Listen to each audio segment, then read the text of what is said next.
Hola, ¿qué tal? Bienvenidos a su programa favorito, Conversaciones sobre Terapia Sistémica, un diálogo entre terapeutas familiares y un encuentro para el análisis, la divulgación de la terapia familiar sistémica. Estamos estudiando el libro de Lynn Hoffman, Fundamentos de la Terapia Familiar, y como en otras ocasiones me acompaña el psicólogo Emanuel Garibay. ¿Qué tal, Emanuel? Muy bien, ¿qué tal, Mauricio? Un gran saludo también a las personas que siguen la videotransmisión. Cada miércoles nos estamos reuniendo y creo que pues ya llevamos varios cursos que se pueden consultar en la plataforma de conversaciones. Bueno, en tu plataforma también, ¿verdad? En la de Mauricio Leija. ¿Están alojados los videos? Sí, en mi canal de YouTube están los videos, pero están intercalados con los otros que van saliendo. Pero los puros videos que hemos hecho para este proyecto están en el canal de YouTube, Conversaciones sobre Terapia Sistémica, y en la página de Facebook que lleva el mismo nombre. Si lo ponen así en el buscador, así aparecen ambas redes sociales. Sí, sí, sí. Que si los compilamos, pues representarían verdaderos bloques de cursos, cursos sobre algunas escuelas o algunos elementos muy particulares de la terapia familiar. Uh-huh. Algunas personas que nos han preguntado si hay alguna maestría, si tenemos nosotros una maestría. No, por lo pronto puros cursos que están construidos a partir de estas videotransmisiones. Sí, exacto. Ya más adelante veremos qué cosas van saliendo.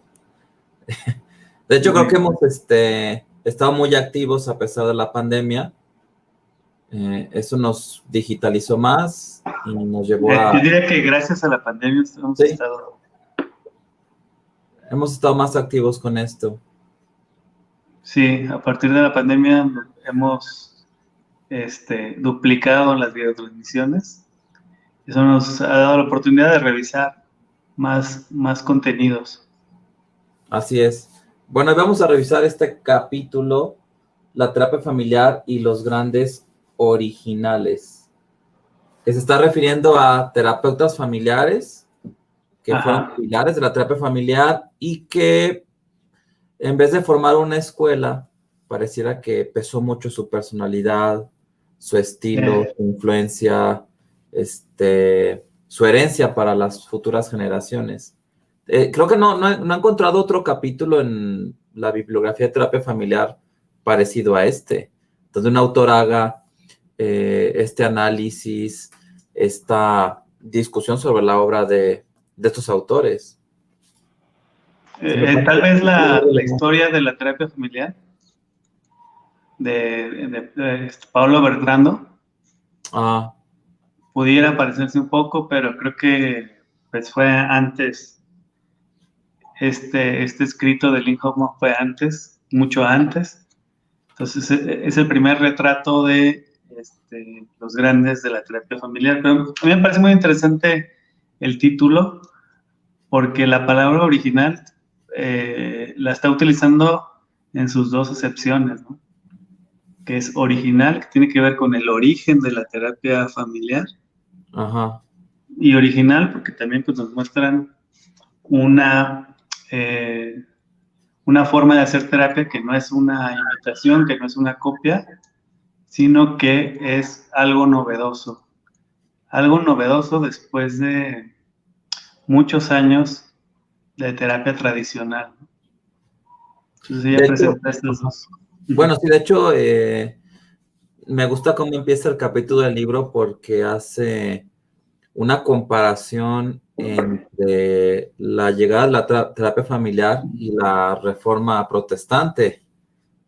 Sí, sí, Sí, sí. muy interesante, ¿no? Pues por el hecho de que, así como en la reforma protestante, Martín Lutero pues desafía algunas creencias tradicionales de la iglesia, pues también Lynn Hoffman nos dice que la psicoterapia giraba en torno a un solo personaje, Sigmund Freud, y de repente empiezan a aparecer desde mediados de siglo, en la década del 60, 70, del siglo pasado obviamente, pues reformistas, ¿no? Que empiezan a desafiar la visión de la psicoterapia tradicional, muy influida por el psicoanálisis. Y fíjate que cuando estaba leyendo este capítulo, vino a mi mente el tema de las 95 tesis de Lutero, que Sí, el día de la Reforma Protestante él clava en la puerta de la Catedral de Wittenberg. Y entonces yo me puse a pensar cuáles serían las 95 tesis de la terapia familiar que desafían a la psicoterapia tradicional. Y creo que hasta se nos podrían ir varios programas y creo que sí saldrían las 95. Sí, creo que sí sí, qué saldrían las fácil. 95. Sí podemos numerar 95 tesis para desafiar a la psicoterapia tradicional, empezando por ese golpe tan fuerte de quitarle poder al inconsciente, ¿no? Sí, sí, Algo sí. que Jay Haley considera que ni siquiera es necesario explorar el inconsciente. Sí, sí, sí.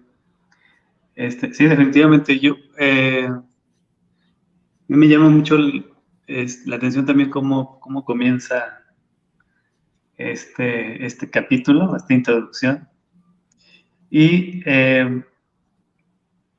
bueno, lo que vamos a ver son verdaderos retratos de los pioneros de la terapia familiar. Entonces a mí me parece que es un documento que nos habla de la historia de la terapia familiar, pero que también nos da la oportunidad de conocer eh, cómo intervenía cada uno de ellos, porque se esfuerza Lynn Hoffman por presentarnos pequeñas viñetas para verlos en acción, o sea, para ver a estos personajes en acción. Y bueno, no deja también de ser un culto a la personalidad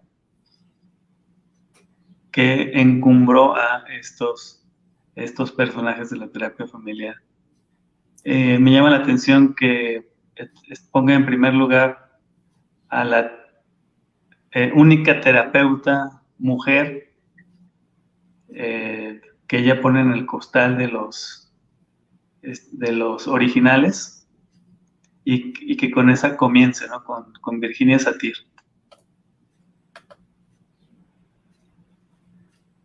Mira, tú aquí nos trajiste una presentación, entonces déjame, voy pasando las imágenes para que Ajá, que es nuestros seguidores más las una puedan ver. galería fotográfica para que pueda acompañar la conversación y veamos que creo que eso le hace falta al libro.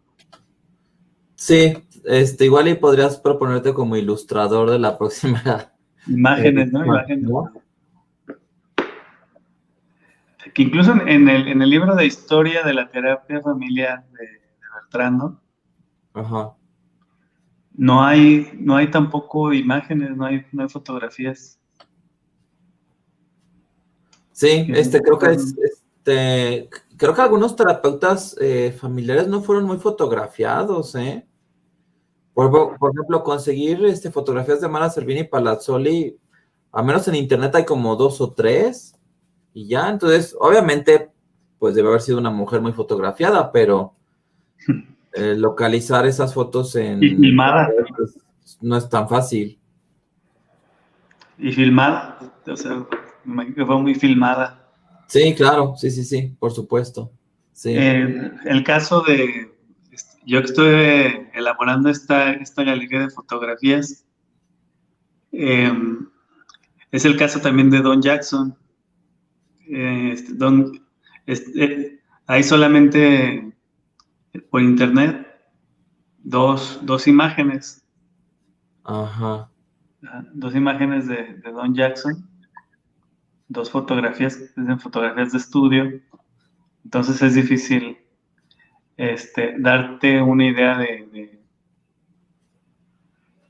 quién es Don Jackson, ¿no? ¿Quién fue Don Jackson? Bueno, me quería adelantar, pero no quiero alterar el orden de la presentación que traes. Pero fíjate, sí, igual esa se podría hacer una investigación de cuántas fotografías se pueden rastrear en internet por cada uno de estos pilares de la terapia familiar y resulta que encuentra 2 o 3 en promedio, ¿no? Hay mucho material de Milton Erickson. Ajá, Curiosamente, yo creo que de todos los personajes es el personaje más enigmático. Bueno, de tal forma que Lynn Hoffman lo retrata como un personaje insólito, ¿no? Una ujú, especie de mago, sí, o de alquimista, con ese tenor lo presenta, ¿no? Y bueno, creo que también llama mucho la atención, o genera mucho interés su historia, su personalidad, su forma de hacer intervenciones. Y hay mucho material, hay muchas fotos de él. Y también hay en la red, hay un documental, que ahorita no recuerdo su nombre, pero si alguien del público nos ayuda con eso, estaría muy padre compartirlo. Creo que se llama el Mago del Desierto o algo así. mm, Es un documental acerca de eh, la vida de Milton Erickson, comentada a partir de las personas que lo conocían, los discípulos, de su propia hija Betty Erickson, y que circula en la red. Creo que el otro día vi fragmento, un fragmento importante, casi la película completa, subtitulada al español. Entonces, por si tienen la oportunidad de verla, ah, nada más que alguien me recuerde el nombre, creo que es El Mago del Desierto o algo así. bueno, a ver si alguien de nuestros seguidores tiene ese dato que lo comparta con nosotros. Pero fíjate que sí hace, o sea, el hecho de que estemos revisando este capítulo y tú nos hayas traído estas fotografías y que veamos la dificultad para conseguirlas, pues sí nos deja ver que dentro de la bibliografía se hace falta como una obra en donde registre la historia de la terapia familiar, pero con fotografías. Yo creo que sería una obra muy interesante el Sí, contar sí. con un libro así, ¿no? O un documental, también podría Sí, ser. claro, sí, Porque me imagino que un documental podría ser muy interesante, eh, rescatar horas y horas videograbadas. claro. Entonces podríamos ver este intento de Lynn Hoffman por presentar a los originales de la terapia familiar en acción, lo podríamos ver materializado en un documental, un video documental, ¿no? Sí, claro, yo creo que hace falta que los que se dedican a esto, ¿no? Al cine, a la generación de contenido audiovisual, pues se interesen en este tema que pues no es de los más taquilleros, ¿no? Pero los que estamos metidos en el pensamiento sistémico, pues sí agradeceríamos mucho tener este tipo de material disponible. Sí, que ahí yo también encuentro, platicando con algunos terapeutas, opiniones encontradas, porque a algunos les parece que este tipo de esfuerzos es sumarle más al culto de la personalidad que a lo que realmente es importante en la terapia familiar, que es las intervenciones o el pensamiento sistémico, ¿no? Entonces ellos dicen, bueno, más que centrarnos en personalidades, lo que debemos de mostrar a las nuevas generaciones de terapeutas familiares que vienen, pues es más bien centrarnos en desarrollar un pensamiento sistémico, ¿no?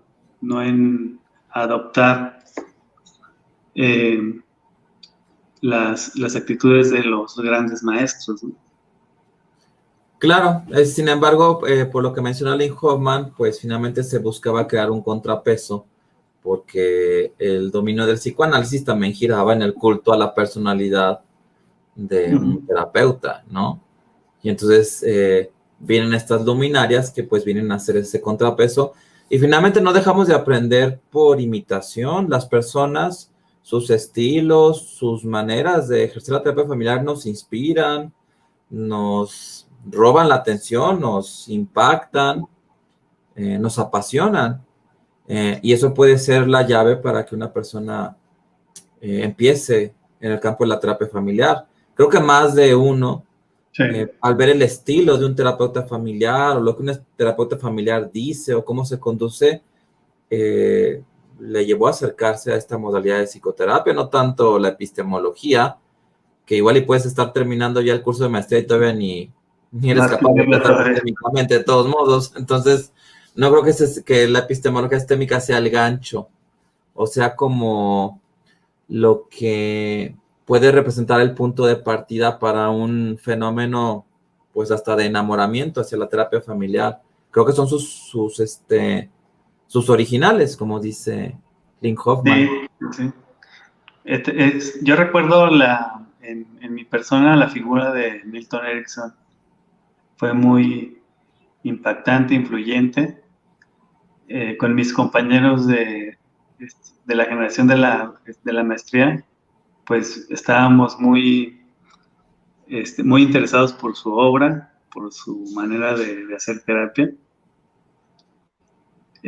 Comentábamos sobre sus libros. Nos gustaba mucho el libro de Mi voz irá contigo. Es un libro acerca de relatos insólitos de Milton Erickson. Uh-huh. Entonces lo platicábamos con los maestros. Me acuerdo que una vez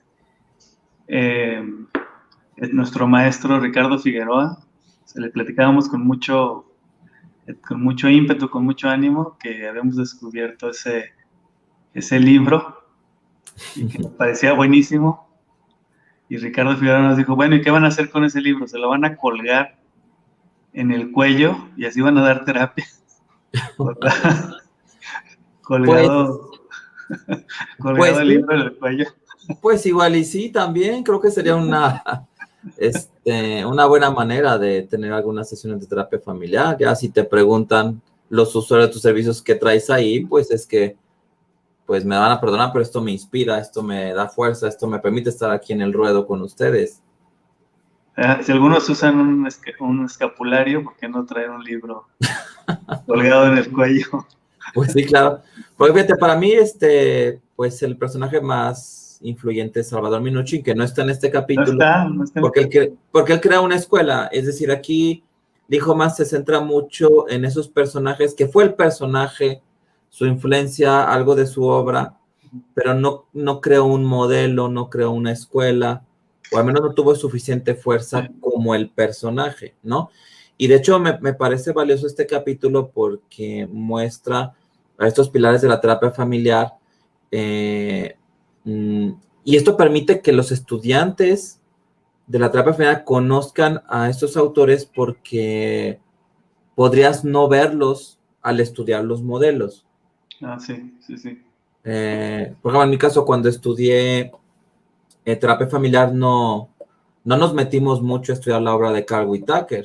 Se mencionó, pero de hecho no llevamos uno solo de sus libros. Yo ya los había revisado, a mí ya me había interesado. De hecho, este libro de Lynn Hoffman, la primera vez que lo leí, estamos hablando como del 2008, Lynn Hoffman hizo que yo me interesara en Whitaker precisamente en este capítulo, cuando habla de la terapia del absurdo. Y ya de ahí yo compré el libro de Meditaciones Nocturnas de un terapeuta familiar. Luego leí el libro de Danzando con la Familia. Tiene otro que se llama De la psique al sistema, que es una compilación de trabajos de este autor. Y de hecho hasta me surgió la idea o la propuesta de presentar aquí en algún momento, porque no nos vamos a pelear, la obra de Reflexiones Nocturnas de un Terapeuta Familiar. Sí, meditaciones nocturnas. Sí, Meditaciones Nocturnas. Sí, pues yo pienso que puede ser un buen material de análisis. Bueno, ¿y quieres que vaya pasando las fotos y las vamos comentando? O, Sí, podemos pasar las fotos. bueno, algo que tú nos quieras compartir de Virginia Satir. Bueno, Virginia Satir, a ver, corríjanme si me equivoco, los que nos están siguiendo en la transmisión. Entiendo que ella también formó parte del grupo MRI, Sí, ajá. que comenzó como secretaria de ahí, como recepcionista, Bueno, hay quien ha empezado como jardinero. por ejemplo. Sí. Eh, Bill O'Hanlon habla de que él seguía la obra de Milton Erickson ajá. y que fue a su casa y le mencionó, bueno, que él quería trabajar, él quería aprender de su trabajo, y Milton Erickson lo que le dijo, no, pues no, yo no trabajo con becarios o con coterapeutas, pero tengo vacante la chamba de jardinero. Y entonces, Bill O'Hanlon fue jardinero según esta historia, Bill O'Hanlon fue jardinero de Milton Erickson. Y bueno, después ya le empezó a dar chance también además de sus funciones de jardinero, poder aprender algunas cosas con él. Sí, porque eso fue verdad, o al menos eso es el testimonio Pues de las personas eso, que vivieron esa experiencia, ¿no? sí, Pero también nos muestra los múltiples y variados caminos que te llevan a la terapia familiar, ¿no? Puedes empezar como técnico, terapiólogo y terminas como un gran terapeuta familiar, ¿no? Que es muy interesante. Eso nos habla también de un concepto sistémico que es el principio de equifinalidad, ¿no? Existen múltiples y variados caminos para que en un sistema abierto una condición, una condición 2, una condición 3 te lleven al mismo resultado, ¿no? A mí hasta me molesta un poco cuando dicen, es que si tú eres terapeuta familiar es porque tú eres un hijo parental y bla, bla, bla, bla, bla, bla, bla, y todos ustedes en este salón son hijos parentales y por eso quieren ser terapeutas familiares porque quieren componer a su familia. No, eso contradice el principio de equifinalidad, eso ni siquiera es sistémico. así, De hecho, sería bueno también otra obra o hasta un más proyecto. determinista. Sí, que hablara de todos los caminos que han recorrido los profesionales para llegar a la terapia familiar, pasando por secretarias, jardineros, ¿no? De hecho, incluso Irving Yalom, creo que es en El don de la terapia, él dice que es Sí, bueno que un terapeuta de repente haga una pausa y busque un empleo y se haga, no sé, repartidor de pizzas por un ajá. tiempo, ¿no? Y que se meta de lleno a esa chamba y después regrese a dar terapia y que eso te va a dar mucho. Sí, Entonces, sí, me imagino que sí. muy interesante eso. Ajá. Algunos otros terapeutas lo que sugieren es, en algún momento de tu carrera profesional, dejar de leer libros de psicoterapia y leer de otros temas como arte, o leer acerca de música, Bueno, o incluso leer de no, algo que no es nutra tu raro, práctica, ¿no? o sea, no es raro también, y que también tema de investigación, de análisis de obras. Faltan todavía muchos libros por escribir, ¿eh? Ver en qué terminaron también, porque también Lynn Hoffman aquí nos cuenta que Virginia Satir, luego de iluminar el campo de la terapia familiar con su estilo, su sabiduría, su intuición, pues ya terminó en otros asuntos, ¿no? Igual Bradford Kinney. Sí, un gran ejemplo sería Brian Kini, que escribió la mejor obra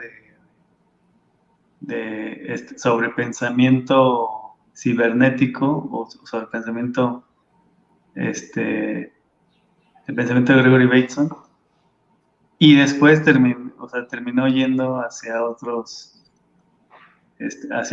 intereses. Musicales. Musicales, chamánicos, Ajá, etcétera. sí. Está interesante. Sí, igual la terapia familiar no es única en cuanto a eso. También en psicopatología, Carl Jaspers escribe una obra monumental, eh, ¿cómo se llama? Psicopatología general. De hecho, por ahí lo tengo, pero ahorita me voy a tardar en si lo saco. Y él después termina en la filosofía. Ya no se metió mucho a continuar en el campo de la psicopatología, a pesar de que escribió un libro que siguió dominando prácticamente todo el siglo XX y que sigue siendo una obra de referencia en psicopatología, pues él ya mejor se hizo filósofo. Sí, sí, sí. Entonces Sí, también pudiera ser que el interés en la terapia familiar, en la psicopatología, en el proceso de ayudar a las familias, sea también una etapa en tu vida, como parte de un proceso más amplio, en donde tú vas siguiendo una ruta y esa simplemente era una estación y se vale. sí, sí, qué interesante.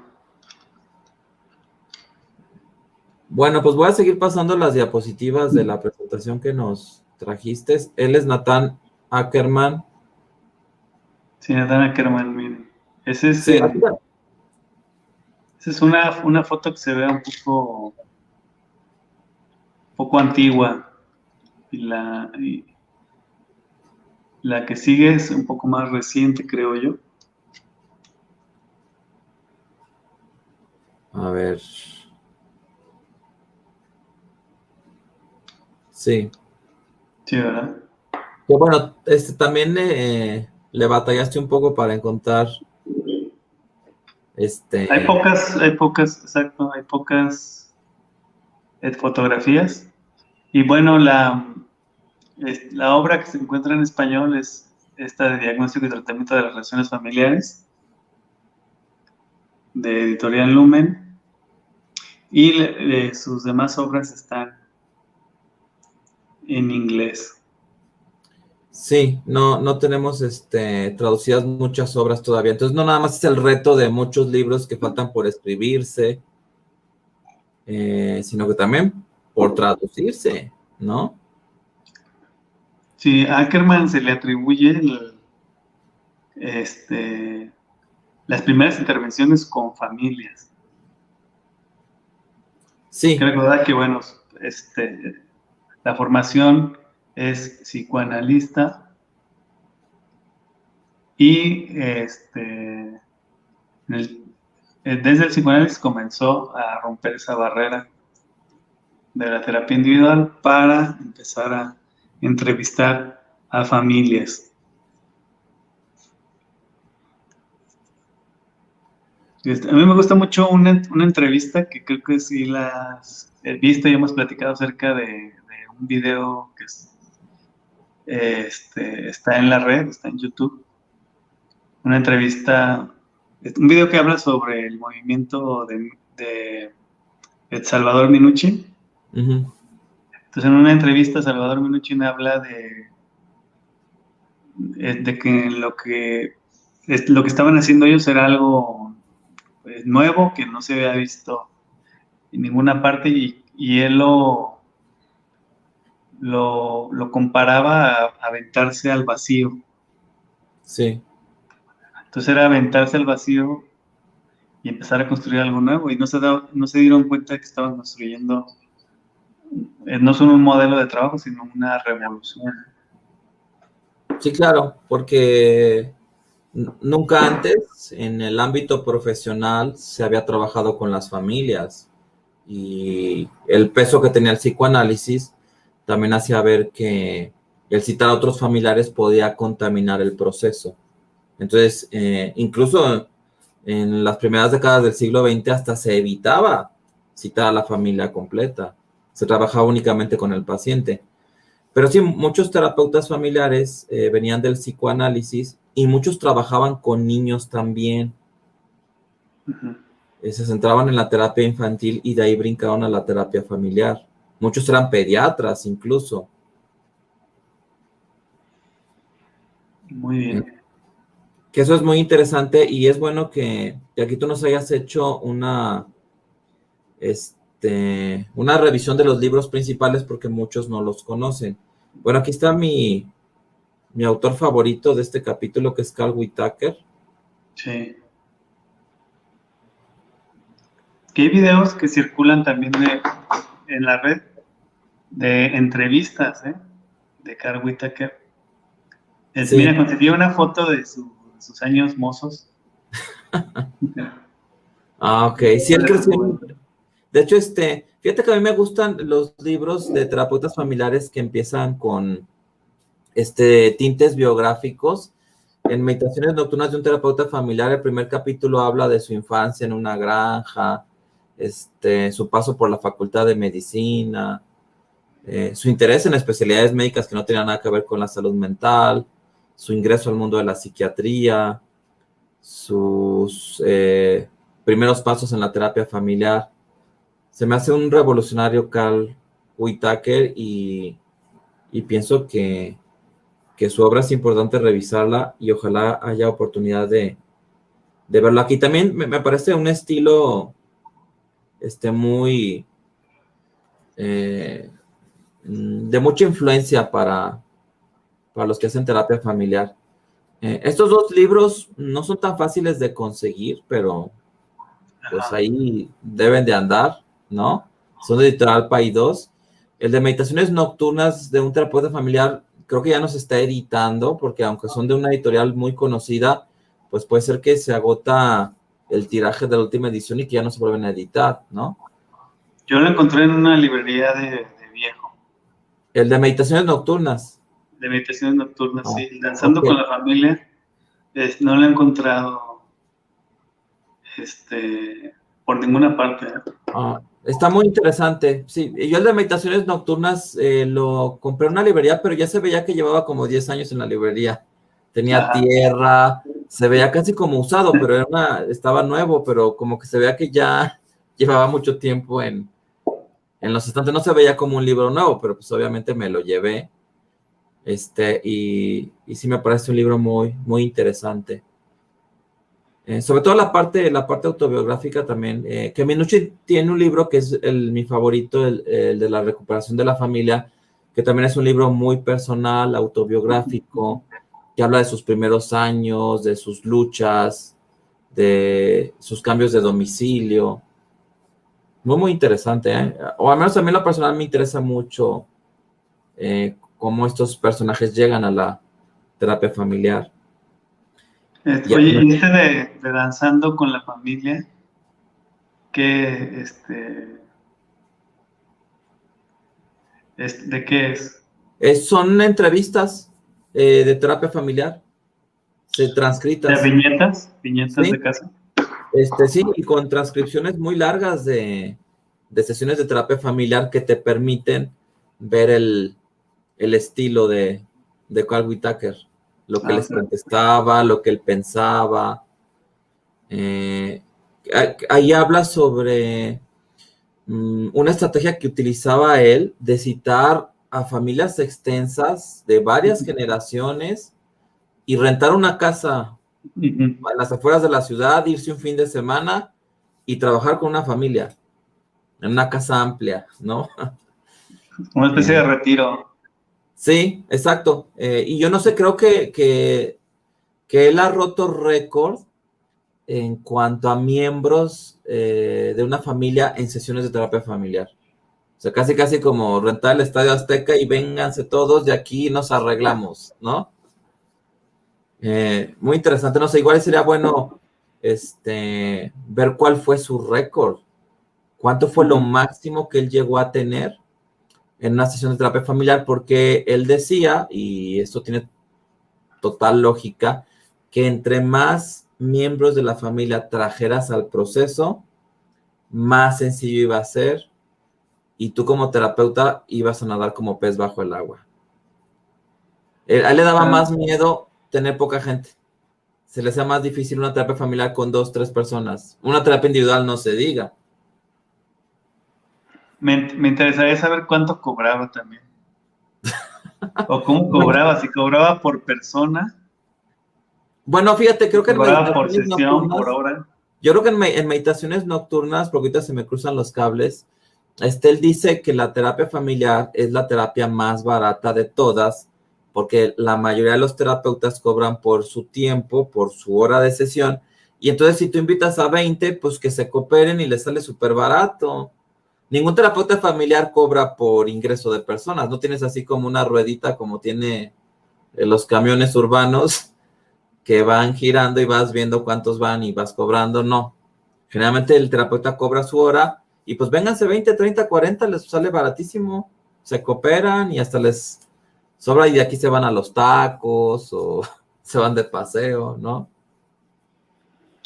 Yo he conocido centros o lugares en donde hay una tarifa para la terapia individual, una tarifa para la terapia de pareja y una para la terapia de familia. Claro, es más cara la terapia de familia que la individual o la de pareja. Yo daría más cara a la individual. Era lo que iba a decir, sí, claro. O sea, porque si partimos de la idea de Edgar Whittaker, de que es más fácil hacer la terapia con más miembros, pues entonces si es más fácil, debería de ser más barata la terapia familiar, ¿no? O sea, digo, si a mí viene toda una familia de 30, 50, a mí no, con que me des para el refresco, ya, no. No, pero si viene un individuo a terapia individual, no, ahí sí, es mucho trabajo, ¿no? Mucho esfuerzo mental. Es más cara la individual que la de familia. Pues fíjate que sí me está latiendo mucho la de mi propuesta, basta, porque te había dicho que mi propuesta era para el siguiente libro, el de terapia sistémica individual de Boscolo. Pero yo creo que realmente uno de mis libros favoritos en terapia familiar es el de meditaciones nocturnas. Se me hace una obra que es digna de leerla, releerla, analizarla, discutirla, debatirla, no olvidarla. Y creo que los alumnos se pueden beneficiar mucho. Pero ya se nos está acabando el tiempo, ya no me había dado cuenta de que han transcurrido las horas. ¿Hay comentarios? No, fíjate que no ha habido comentarios, han estado creo que muy atentos a... Creo que saludó a alguien, ¿no? Ah, sí, Ana saludó, Ana. sí, Ana, nos dice buenas noches. Bueno, déjame ver qué más traes, Emanuel, porque aquí estamos Bien. platicando Mira, muy a aquí está gusto. una foto que es muy famosa Ah, de Milton Erickson en acción, poniendo en trance a una que parece ser una enfermera o no sé. fíjate que me vino a la mente un cuadro que a lo mejor a los que les gusta la historia de psicoanálisis reconocerán, y está pintado por Broilet, que se llama Jean-Martin Charcot en La Salpêtrière, y que Freud lo tenía arriba de su diván, una réplica, en donde salía Charcot con una histérica, en una Ajá. clase, con varios alumnos. Hay muchas fotos de Milton Erickson, este, con personas en trance. Incluso hay videos de Milton Erickson o sea, poniendo en trance a las personas. Y bueno, este que vemos en pantalla es Donald Jackson, que también es uno de los personajes olvidados de la terapia familiar, que difícilmente se menciona, pero bueno, lo encontramos en este libro, que es un libro eh, uno de los libros más importantes de la terapia, que es el libro de terapia este, teoría de la comunicación humana. Sí, y él escribe un artículo sobre la homeostasis familiar, que también, a lo mejor quedó en el olvido, pero son artículos que fueron poniendo los cimientos para todo ese andamiaje conceptual, ¿no? Que sería la base para que hubiera un boom en la terapia familiar en la década del 60. Bueno, aquí Ana nos comenta, para elegir a un terapeuta familiar, decidir entre un licenciado, una recepcionista, un psicólogo y un psiquiatra, ¿ustedes a quién elegirían? No, pues yo no podría contestar. La pregunta, bueno, y dice que también un jardinero. Yo elegiría el jardinero.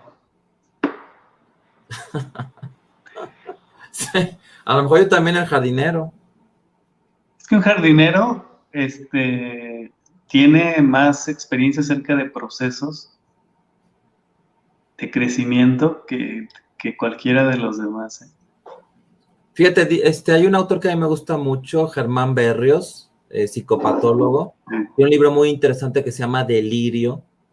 Tiene un libro sobre historia de la psiquiatría. Él es el editor de la revista History of Psychiatry. Y él dice que el psicopatólogo debe ser como un hábil jardinero que apenas ve brotar la planta de la tierra, ya sabe qué planta es. Una planta que después, cuando crece, todo el mundo reconocerá. Pero entonces él habla de la habilidad del profesional de la salud mental y cómo esa habilidad está bien representada por la figura del jardinero. Entonces, pues sí, yo me inclino por el jardinero. Entonces, si yo estuviera contratando terapeutas familiares, a ver sus currículums, jardinero, contratado, el puesto es tuyo, ¿no? Sí. Si entonces si han sido jardineros, póngalo en su currículum. Tiene peso. Hay otro libro de una terapeuta que se apellida Cássula, en donde habla acerca de cómo elaborar metáforas en psicoterapia.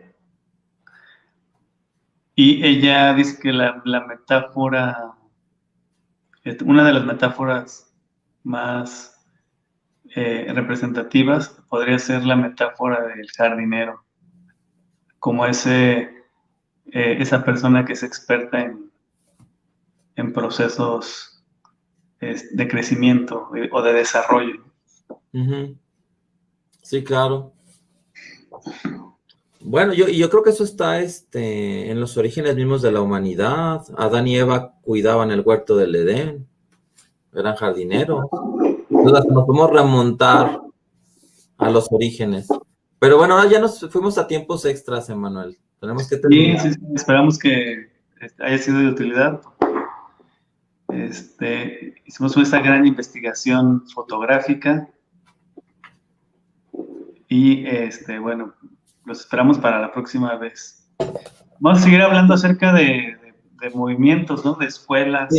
Sí, ya vamos a hablar sobre Minuchin, sobre Haley, sobre Mara Selvino. Sobre las escuelas de terapia familiar. Sí, bueno, nos vemos el siguiente miércoles. Miércoles. Bueno, cuídense mucho. Bye.